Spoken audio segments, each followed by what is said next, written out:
Welcome to the At the Coalface podcast with your host, Jason Greenwood. This podcast is all about what it's really like in the trenches of digital and e-commerce.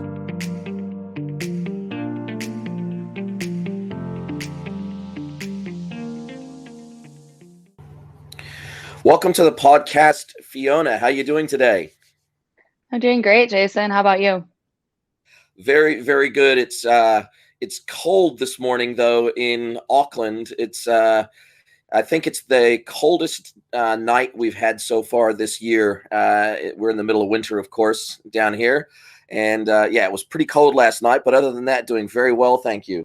Yeah, just about the opposite in Austin. Very, very, very warm here. So I'm a little bit jealous, I have to say. Yeah. And you were talking earlier, you were mentioning earlier that you've actually been to New Zealand before. Yeah, I did my honeymoon in New Zealand. One of my favorite countries. I would love to go back. We spent a few weeks there, but I didn't see everything it had to offer. So it was a great trip. Cool. At least you know where I'm from, and you can sort of visualize where this is being recorded from. So, not all Americans have been to New Zealand, that's for sure. So it's pretty cool that you've actually been here. Yeah, it's great. I can definitely see why you moved there and the appeal of the country. It's gorgeous. Awesome. Well, listen, just for the audience's benefit, Fiona Norton from BigCommerce, and you are the product marketing manager at BigCommerce. And you've been there for just under a year now, and you do come from, I guess, the tech space and also the retail space. You've got your own clothing brand that you run in addition to your work at BigCommerce, and then you also come from, I guess, a tech and a retail background. You've worked in strategy at Dell. You've been in product at other businesses as well. So you've both in product and in marketing historically. So you have been in the space for a long time, and so I'll get you in a minute to just sort of do your elevator pitch about you and sort of what the work that you do at BigCommerce. But one of the reasons why, just to set the stage, one of the reasons why I wanted to have you on the podcast is because BigCommerce recently made a very exciting announcement around their product, which is the B2B Edition. Wanted to speak specifically about the B2B Edition, sort of what it brings to the table for BigCommerce, but more importantly, why BigCommerce felt that now was the time to come out with a specific B2B edition, what BigCommerce is seeing change in the e-commerce industry around adoption of e-commerce for B2B and D2C brands, because that's definitely where my consultancy focuses is B2B and D2C brands. And I'm personally seeing quite a big shift in the industry, at least down in ANZ, towards B2B e-commerce enablement, particularly for B2B brands that have either never done e-commerce before or they just have kind of neglected their e-commerce function in their business for a really long time because they have never really done big volumes or big revenue through their e-commerce channel, and they focused maybe on field sales reps, or they've focused on account management or BDMs, etc. And so I'm seeing some quite big shifts in the industry, particularly due to COVID. And so I think you're probably really well placed to speak to that and speak to the global changes that you and BigCommerce are seeing across the e-commerce industry. But maybe you can sort of do your elevator of where BigCommerce is at today. Sounds great. Yeah, I'm really excited to jump into all of that with you. To kind of give my story in e-commerce and in this space, as you mentioned, I've worked across product, marketing, and strategy roles, and really, started my career working at two of the biggest e-commerce businesses in the U.S. by sales volume. So really huge brands, legacy brands. I first started my career working with Kroger and large CPG companies, and one of my roles early on was helping Kroger kind of come into the digital age and shift a lot of their business to e-commerce. Really at that time, it was kind of grocery was seen as one of the last frontiers in retail that hadn't really seen that digital shift yet. And people really questioned will customers buy groceries online? So I was working on helping them with that e-commerce strategy from the standpoint of, meal kits, ship to home, delivery, there's the curbside pickup, and really just helping them make that transition for their customers to really start shopping for groceries online and prove that that was possible and people do want to shop that way. At that time, online made up a really negligible portion of their total sales, and now Kroger's the eighth biggest e-commerce retailer in North America. So, very exciting way to kind of start my journey in e-commerce. Dell, it was a different story. They were also a legacy brand, but obviously newer, a tech company. They already had a lot of e-commerce, but really it was about modernizing it. They had complex products with lots of options, especially in their B2B kind of commercial space. And so that was also another kind of aspect of e-commerce that I got some perspective from. As you mentioned, I do have my own clothing brand, kind of wanted to see things from the small business point of view and was really passionate about the brand that I wanted to launch. And so that's another fun aspect of just totally different from those huge, huge companies is I just started that from scratch on my own and really was in the trenches with that. And now working at BigCommerce, I'm kind of deep in another side, being the product marketing manager over everything B2B at BigCommerce. And it's a really exciting time to be here, having just launched the B2B Edition product, as you mentioned, and excited to dive into that with you. Brilliant. What a career. Super exciting. And yeah, I totally agree with you. I used to own my own e-commerce pure play back in the day. And it certainly gives you a new perspective on what it's like to run an e-commerce business. And it gives you a new sense of empathy for what merchants go through to start, establish and grow an e-commerce business. And it just gives you a new lens to look at the industry through. And I guess because I've had my own pure play and then also worked merchant side for big merchants and then agency side, as well as having my own consultancy, I've seen the industry through a few lenses. And because I've been in it for over 20 years, I've really seen some quite dramatic changes in the space over that time. And certainly, one of the biggest changes in all of that time has been the dramatic shift in software delivery to SaaS platforms. And that's across every vertical of software, every type of software. And, when I first started in the industry and was cutting my teeth, really started out with a focus on OS commerce and then latterly Magento, and, had probably the biggest chunk of the first part of my career was really focused on Magento and on-prem software. But I really saw the writing on the wall pretty early on when SaaS platforms really started to come to the fore. BigCommerce, Shopify, Commerce Cloud, and which at that time obviously was Demandware, and just watching really the whole evolution of software delivery and the move to SaaS and the benefits to merchants that brought in terms of time to market, in terms of cost management, particularly to establish their business. And there was a lot of other benefits, obviously security, just the lack of pain around infrastructure. And that was just a massive shift. And when that started to happen, I pivoted my career towards SaaS because I knew that was going to be a big change that wasn't going to go away anytime soon. So obviously BigCommerce is riding a few different waves at the moment. They're riding the SaaS wave, and they're also riding this wave towards e-commerce enablement across all sorts of all business models. So they're not just, BigCommerce caters to quite a lot of different verticals, but they also cater to a lot of different business models, whether that be pure play, omni-channel, B2C, B2B, D2C. The platform really is quite broadly flexible. I've implemented a number of platforms, solutions on BigCommerce for retailers across different hybrid go-to-market models. And BigCommerce is really good for that because it does cater to those different go-to-market models.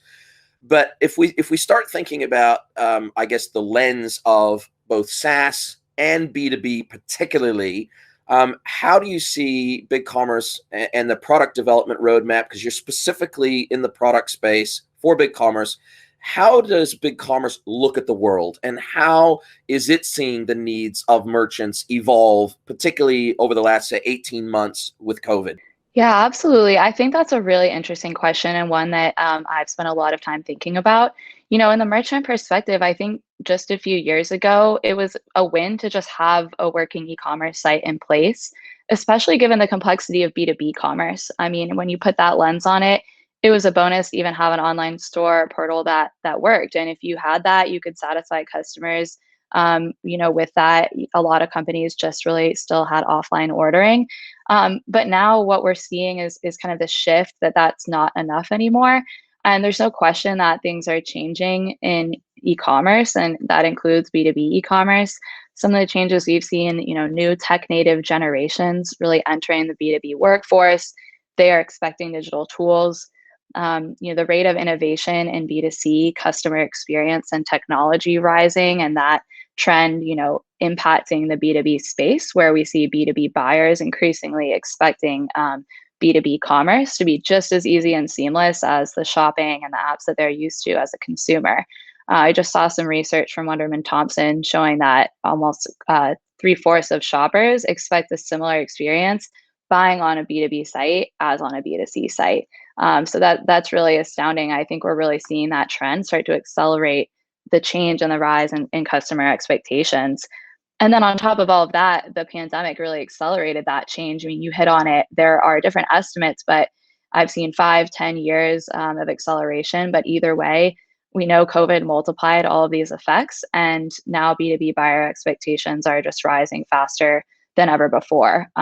Another really interesting stat I saw is almost 50% of B2B shoppers switched suppliers during COVID because their existing supplier didn't offer some way of online ordering. So really with those changes, and then just the fact that the back-end complexity of B2B commerce hasn't gone away. So B2B companies can't afford to sacrifice, the performance and the scalability and the ability to be able to service those complex use cases in order to get that great experience and that ease of use. They still need to be able to manage the complexity of B2B.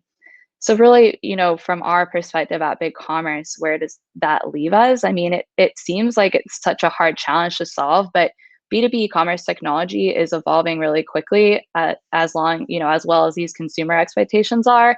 And now it is possible to support that complexity and to provide an experience that exceeds buyer expectations. So we really think the new era of B2B commerce is really that fast, easy consumer-like experience, actually meeting the openness and flexibility that's needed to support B2B workflows and evolve the business over time so that merchants can keep exceeding customer expectations as they change.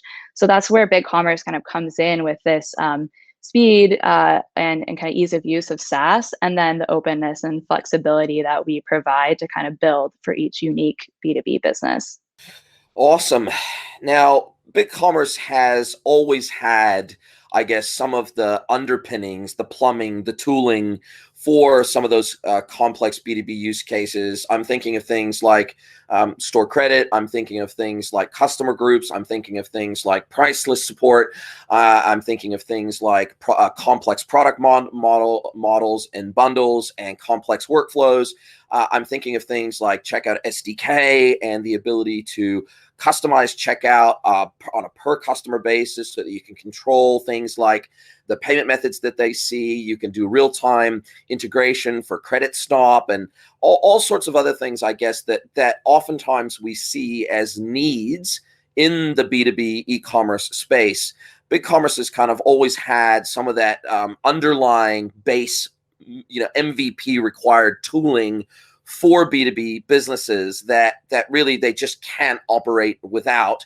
But to your point, I think there's oftentimes been a reasonably high amount of customization by agencies on top of BigCommerce to deliver those seamless experiences that B2B customers have come to expect, so that they can have, basically all of the self-service functionality layered on top of the traditional e-commerce experience that they would get through, say, a field sales rep or an account manager or a BDM or something like that. They expect to to be able to have the ability to request quotes and the ability to view their online and offline orders through one seamless portal, and they require just a much higher level of functionality over and above traditional retail e-commerce, B2C e-commerce, and even D2C e-commerce. The ability to bulk upload orders via CSV, and there's so much complexity, particularly depending on the vertical of B2B commerce we're talking about.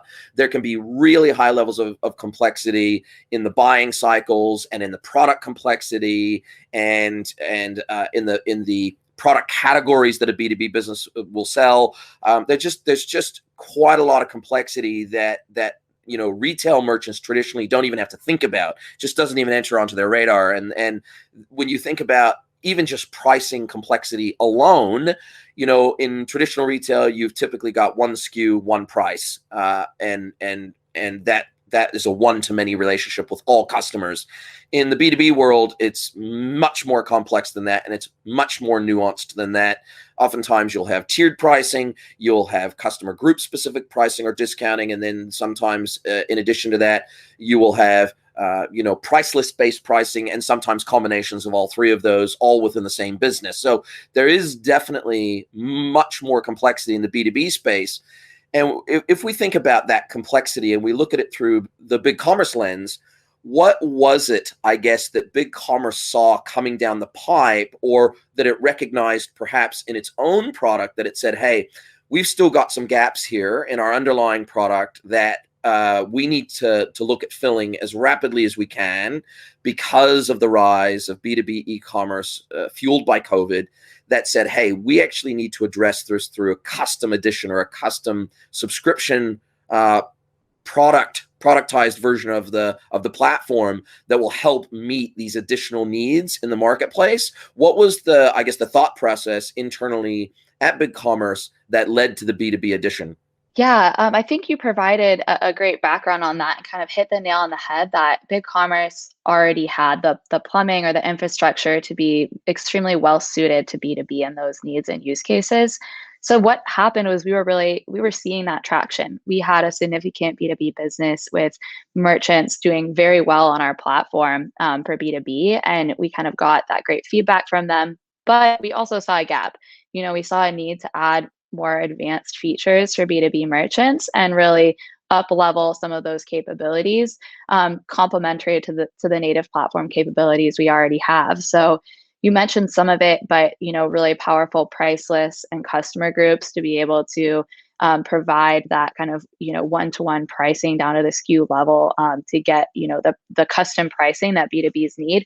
We had some of those native features already in place, but we wanted to add more to up level that, and we were seeing some of these requests come in for some of these more advanced features, and we wanted to create a product specifically to address those functionality needs. So the way I think about the features of B2B Edition is in two groups. It's really features that help the merchant manage their store and customers. So those are things, not only like the price list and the customer groups and the promotions management that we have, but also the ability to have sending quotes, the ability to have payment method visibility control for different B2B customers, the ability to, as a merchant, kind of have your sales reps go in and masquerade to be able to log in and buy and shop on behalf of their customers. So really those features to kind of help making that management of their B2B customers easier as the merchant. And then really on the other end, it's also features that support the customer buying process. So features that make life easier for B2B buyers who are customers of that store, of that merchant. So allowing customers to request quotes, allowing them to do quick reorder and have shared shopping lists to just let them get to purchase faster, do their job faster, having an invoice portal where they can go in and view and manage and pay all their invoices online.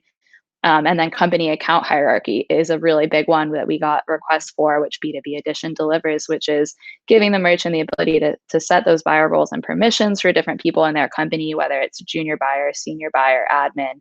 So it was really those two groups that we saw this request come in from merchants who said, I love your platform, but I really need these features. And agencies were saying, we're building these features over and over. And So the ability to kind of up level that and then allow for, merchants who are working with agencies to do even more interesting customizations instead of kind of having to rebuild some of these things over again. So that's really the impetus for where this product came from. Brilliant. Well, I think this is also a story of partnership, right? So, BigCommerce has always, I guess, as a core pillar of its go-to-market strategy, plus its marketing strategy, and I guess its positioning in the market. It's always positioned itself as an open SaaS platform, as a platform that is flexible enough for multiple go-to-market models and multiple delivery models, whether that be in a monolithic environment, whether that be in a headless environment. It's, really it's positioned itself as, from the ground up, being very much an API driven platform and a partnership driven platform, meaning that, BigCommerce has almost always had parity between what you could do through, say, the admin functionality, the store admin functionality, what you could do via API, and what you could do, through the storefront. There's BigCommerce has always tried to really work hard to maintain that parity, to provide merchants and agencies, for that matter, flexibility in how they build out their solution on the BigCommerce platform. And I guess for me, this is a pretty natural evolution of that partnership model, in that BigCommerce has never built e-commerce websites for merchants. They've never competed with the channel, so to speak, and they've always had those strong partnerships, both with technical vendors and partners that plug some of those gaps that BigCommerce doesn't have out of the box through its app ecosystem, plus through its partner ecosystem with agencies that help develop highly custom solutions on the platform. So really, I guess that's been the mantra of BigCommerce right since its inception, is this concept of an open platform that is very open to partnership, and realizes you've always been pretty honest about the fact that you don't expect to be all things to all people on your own, that partnership really is what drives the success of the platform for merchants. Sure, maybe if you're a brand new startup and you're really just getting started, then maybe out of the box BigCommerce basic plan with maybe an off the shelf theme can get you up and running. It can get you up and transacting. But really, the concept is, in order to grow with the platform, that usually requires some level of partnership, either with an agency and or app vendors and integrations and things like that. And to me, this feels very much like, I guess, just the next evolution of that concept of partnership, because, Bundle B2B as an app has been available for the platform for some time, but this is really more formalized. This is probably the most formal partnership with a third-party vendor that I've ever seen BigCommerce do, and sort of take that concept up a level and more deeply integrate third-party technology into the core platform to make it easier to onboard that technology, not just from a commercial perspective, but also a technical perspective. Maybe you can sort of speak to how this even came about in it through that lens. Absolutely. Yeah, I think you're spot on with that. So to set the stage for those that are listening, B2B Edition is a bundled offering of BigCommerce Enterprise plus the Bundle B2B app. And the Bundle B2B app really provided those feature gaps that I spoke about earlier, and really had filled a lot of those gaps that we needed. And so we saw that, and we thought, it would be great for merchants for us to seamlessly bundle these things together in a package that is all pre-installed for merchants. So while it is, working with a partner, it feels really native, and the experience feels native. And I think there's a lot of things that in the way that we've built B2B Edition that contribute to that experience, with B2B Edition being very smooth. A couple of those things would be, Bundle B2B was purpose built for the BigCommerce platform. It is a BigCommerce exclusive partner, and so that enabled us to bundle and partner with them very closely. So that is one factor, is that they have been working with us for a long time, and they have built the product exclusively to complement the native, capabilities that we had today, and to fill some of those gaps. Another thing is just in the way that we've structured this, allowing, one of the things we've done is we've had customer service support through our own platform. So instead of having to always go through Bundle B2B as you would in a traditional kind of tech partner environment, we've streamlined that so that our own customer support teams can service the Bundle B2B app as part of B2B Edition. And for, really complex questions has an escalation path to kind of send those over to the Bundle B2B team, but makes that service experience a lot more smooth. Another aspect would be contracting. So it's one contract for B2B Edition. It's no longer a BigCommerce contract and a Bundle B2B contract. It's all kind of brought under one. And like I said, that's all pre-installed for the merchants when they buy this. So it comes with Bundle B2B already set up. It comes with 6 included themes that are optimized for B2B commerce. So really trying to make that experience even more closely integrated, as you mentioned, while still being really open to extend the B2B edition as well, whether that be with other tech partners that are complementary to Bundle B2B and what B2B edition provides, or with agencies doing customizations to kind of service those complex B2B use cases we've talked about. Now, the other thing that I when I read about and heard about and started to as a BigCommerce partner, you sort of are in the loop about some of these things that are coming down the pipe. And one of the things that I wondered in the beginning when this was first sort of started to hear rumblings about this partnership and what this edition might, what form this partnership and what form this edition and tier at BigCommerce might look like. One of the key questions I had was, okay, well, in the enterprise edition of BigCommerce, you as a merchant, you get up to 10 storefronts with that one subscription. And, we see merchants that will take those 10 storefronts and sometimes they'll divide those up regionally. So they might have regional stores around the world, or they may split that and they may have some D2C stores, some B2C stores, and some B2B stores. They will run hybrid models. There's lots of things that we see merchants do with those 10 storefronts.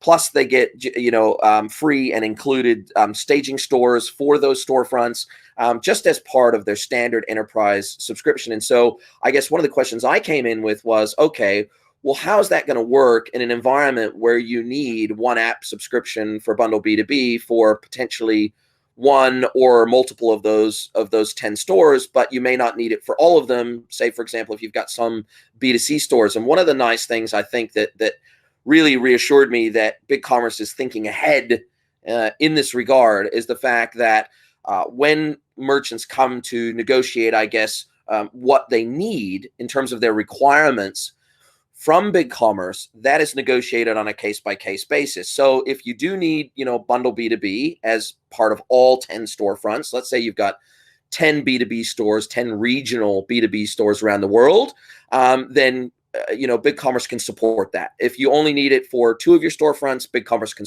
support that. And you've got a flexible enough commercial model and partnership that allows to support those different go-to-market models that merchants need. And, whilst also being able to sort of contain costs without it blowing out the cost where it's not necessary. So can you speak to, I guess, what some of the thinking internally at BigCommerce was commercially when you were thinking, man, how are we going to support these mixed mode use cases on, for complex enterprise merchants that maybe need multiple storefronts? Yeah, absolutely. So we were really thinking about that from the very beginning because we do have a ton of hybrid merchants that do both B2B and B2C. That's a really common use case on BigCommerce and what a lot of our really big merchants are doing. And so we wanted from the start to be able to provide that flexibility in our commercial model to say you can have some B2B edition stores and you can have some stores that don't have B2B edition on them if you don't need them. And just, when we think about the BigCommerce platform as a whole, I think one of our great value props is that merchants can run B2B and B2C on one platform. And that's one of the reasons why we do have so many of those hybrid merchants with us today. And we wanted to make sure that B2B edition, would service them and would work really well for them. Good to see the I guess the forethought that went into this. And what else are you guys seeing as a business in the B2B space that gives you confidence, I suppose, to continue to extend this relationship? Because obviously there's an investment of time, energy, resources, customer service, technical account managers. Obviously you've got to have a liaison team between you and Bundle B2B. And I know the guys over at Bundle B2B quite well. They've got an amazing product. They even used to be what I didn't know until I actually met them and spoke to them at quite some detail, is that they used to be a BigCommerce agency. And so they used to build e-commerce sites. And that's really what originally they were almost scratching their own itch and needing to build out this set of solutions for complex B2B merchants on BigCommerce as an agency. And so they said, well, man, this is really an area that we think we can focus and we can win on, because we've got deep experience here. And we think we can productize this in such a way that we can benefit the broader merchant community around B2B empowerment. And it makes sense for us to focus on being a product company versus trying to be a product and a services company, or a product company and an agency.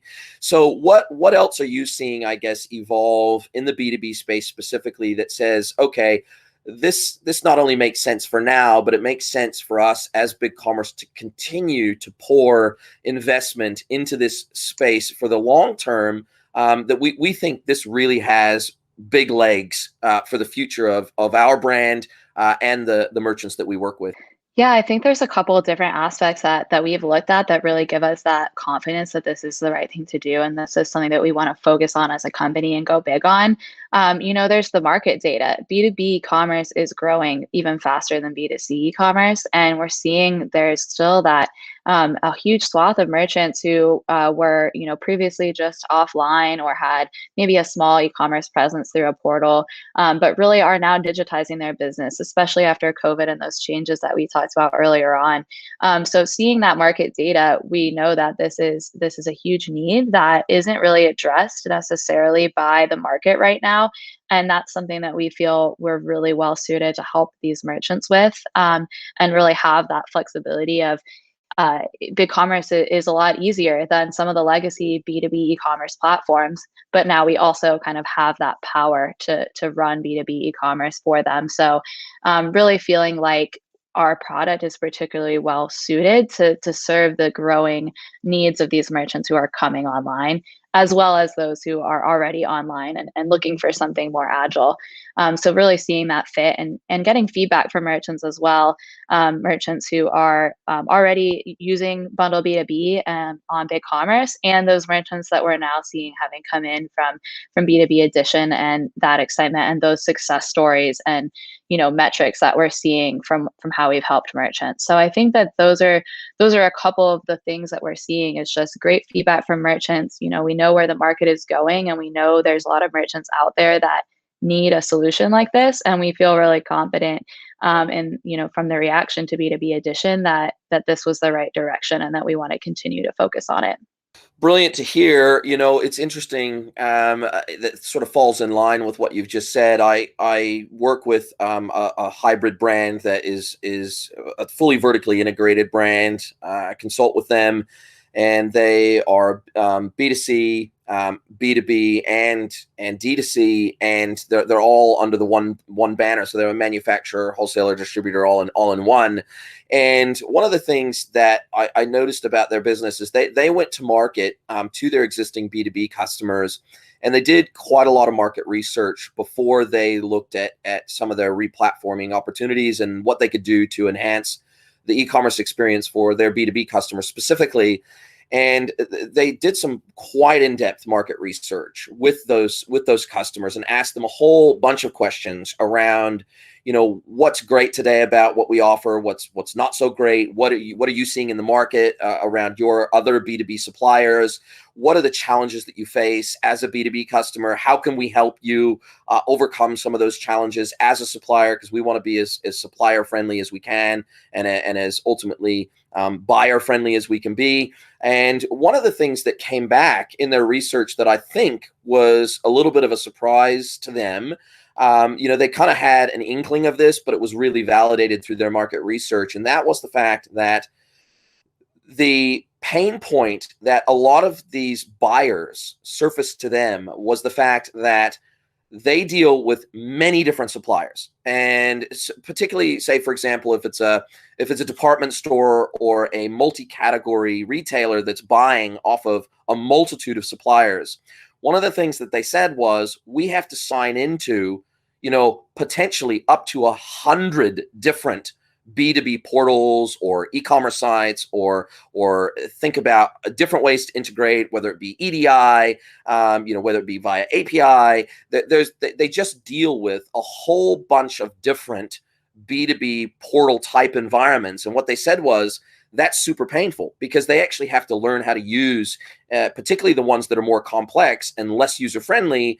They have to first figure out how to even use that portal to onboard that supplier into their business. And that's a massive pain point for them. And so what they alluded to is basically similar to what you said earlier. The more you can make this like a traditional B2C or retail e-commerce experience, the better, because we all know how to use a traditional B2C website. We all know how to find products. We all know how to add them to cart. We all know how to check out. We kind of know, it's a known quantity what that experience is like. And they basically said, the more you can make this like a traditional retail e-commerce experience, but with this extra functionality layer on top, the easier it is going to be for us to buy from you, the easier it is going to be for us to onboard you into our business as a supplier, the easier it's going to be for our new buyers that come into our business to, learn your portal and be able to start buying from you rapidly. And so I think that really speaks to that level of expected simplicity. Historically, if a B2B portal was hard to use, well, if you even had one, then that was probably good enough, because so many businesses just didn't have one at all. And so if you had one, but it wasn't particularly user-friendly, your B2B customers would probably put up with that, and they would probably settle for that. But now the emphasis is on usability and speed, because these buyers, these B2B buyers, they're time pressed, right? And they're oftentimes having to buy across multiple categories from multiple suppliers, and they have hierarchies, right? They've got senior buyer, junior buyer, and then the final procurement department might sometimes have to make the final sign off on specific purchases. So you've got whole groups of people that have to interface with your business just to complete a purchase. And I think simplicity and ease of use has to be a focus, and it hasn't always been a focus for B2B merchants historically. Yeah, I couldn't agree more. I think that is really where it's going, is it's that ease of use, because like you said, these B2B buyers, they're not necessarily trying to browse like a B2C buyer would be. They're trying to get their job done as quickly and efficiently as possible. And so how can we enable that through both that consumer-like experience that's very easy to use and not the clunky portal of the past, and then layer on top of that some of these more advanced tools like making quick reorder super easy, having quick order grids, being able to have shared shopping lists that are just set and that you can easily buy off of, being able to have your company's account hierarchy set up as a buyer to say, making that approval workflow easier from, junior buyers adding things to the cart and senior buyers being able to just approve that and go ahead and buy that. So I think it's that layer of the consumer-like experience that makes it easy and seamless, and then the tools that B2Bs specifically need for purchasing. I think that's kind of the killer combo that really helps ease this pain point. I think the other thing too that I thought of while you were mentioning this is the kind of enabling sales teams piece of this, because with this pain point of having a lot of different companies you work with, sometimes working with more complex products, it's still important to have somebody you can pick up the phone and call to help solve your problem. And I think, companies are now using e-commerce to enable their reps to do more and to help customers. So, those buyers can still pick up the phone and email and talk to their sales rep, and then the rep can then use the merchant, their own, e-commerce site as a tool to kind of make their own job easier and more efficient, and help those buyers. So whether it's very quickly as they're on the phone, being able to log in on behalf of that customer and help them make that purchase right away, make that sale more quickly, versus needing to kind of go through manual order forms and processes that previously might have been offline. So I think those factors all contribute to making it easier for the buyer.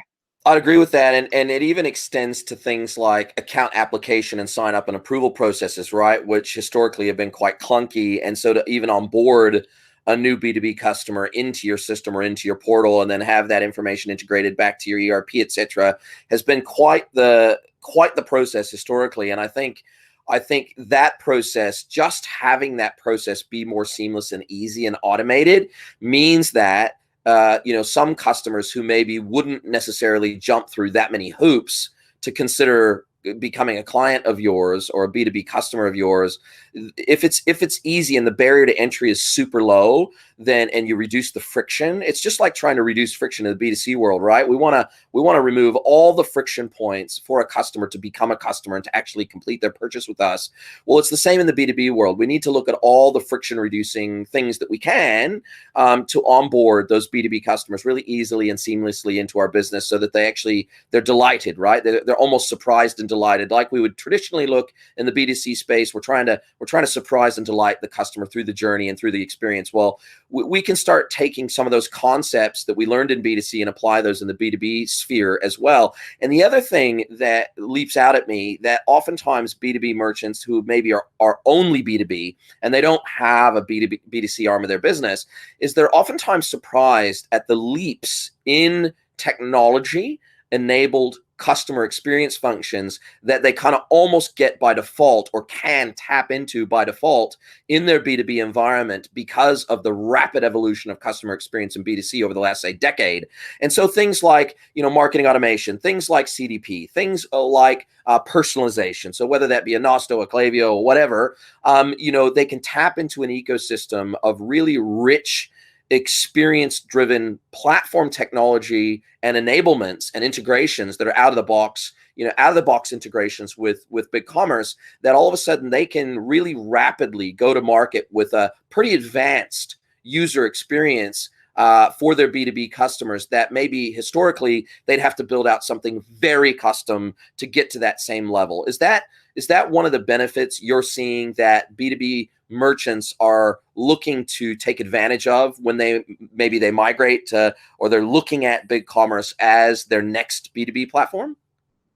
Oh yeah, 1,000% we're seeing that. I think, there's a lot of B2Bs who are trying to get more innovative now with their marketing and other tactics, like you just said, to grow their business. And we are seeing them utilize those capabilities that BigCommerce provides. And we're seeing B2Bs want to, start blogs to educate customers. We're seeing them want to do more email promotion, wanting to customize and personalize their marketing communications more, and really being able to kind of use BigCommerce as the hub for that, whether it's our native features or whether it's plugging in with another one of our tech partners and getting really advanced in that space.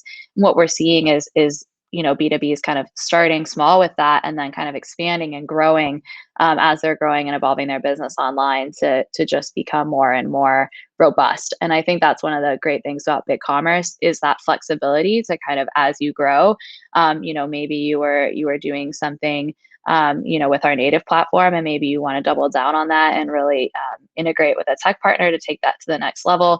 So we do see that kind of evolution as companies grow throughout their kind of digital life cycle. Perfect. Well, look, thank you, Fiona, for spending the time with me today. It's been a great conversation. It's been awesome to, I guess, get some of the market intelligence around B2B adoption of e-commerce through the BigCommerce lens.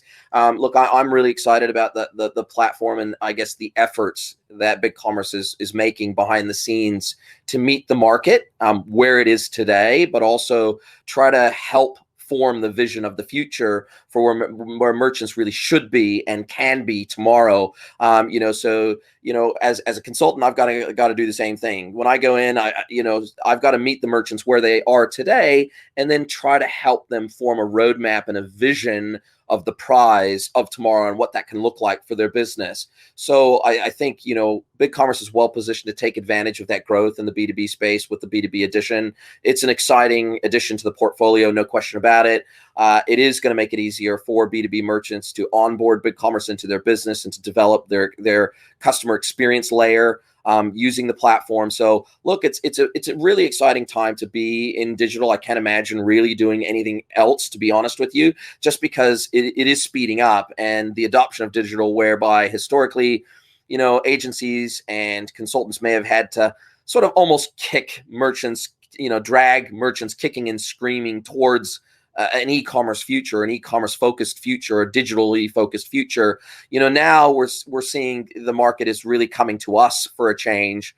And that's a really exciting thing to see, because it's probably the first time, COVID really has changed the market fundamentally and structurally, such that we're not having to do as much convincing, I guess is the word, and we're seeing the market come to us much more, and budget expectations are improving, whereas we had to oftentimes set and reset budget expectations over and over again with merchants, especially if they haven't replatformed for a decade, and then they go, well, our last website cost us 10 grand, and then all of a sudden they come in to a new build with those same expectations, and the market's moved, right? And the customer expectations have moved, and you need to make a substantial and sustained investment in e-commerce if you want it to be successful. And I think COVID has really shown the market that, and it's proven it out through the brands that succeeded through COVID were the ones that were already making massive investments in digital, the ones that were already well down that digital transformation path, the ones that really already had super strong digital and e-commerce capabilities in their business. They just capitalized and consolidated during COVID.